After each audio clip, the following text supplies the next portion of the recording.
Welcome to our channel Durga Leeladhar. మొన్న ఒక మధ్య సినిమా రిలీజ్ అయినప్పుడు ఒక బాబుని తల్లి వెళ్ళారంటండి.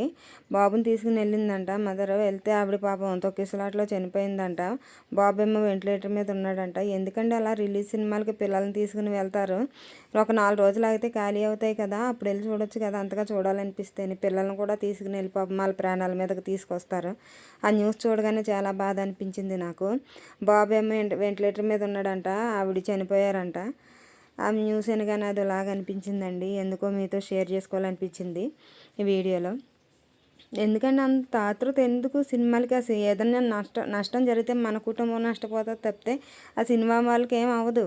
వాళ్ళు మనకేమి సాయం కూడా చేయరు. ఎందుకు అంత కుతూహలం ఎందుకో నాకు అర్థం కాదు. అంత ఆతృత పడిపోయి తొక్కుకుంటూ వెళ్ళిపోవటాలు. సరేలేండి, నేను ఈ గోబీ పకోడీ చేస్తున్నాను అనమాట. ఈ గోబీ పకోడీ గోబీలు మొత్తం చిన్న చిన్న ముక్కల కింద కట్ చేసేసుకుని శుభ్రంగా కడిగేసుకుని వేడి నీటిలో ఉడకబెట్టుకోవాలి. అవి వేడి నీటిలో వేయాలి, కొంచెం ఉప్పేసి. వేసాక కొంచెం శనగపిండి, వరిపిండి, కొంచెం అల్లం వెల్లుల్లి పేస్ట్, జీలకర్ర ఇవన్నీ వేసి పకోడీ కింద వేసేసుకోవటమేనండి. ఈ వీడియోస్ నచ్చితే కనుక please like and share, subscribe. Bye.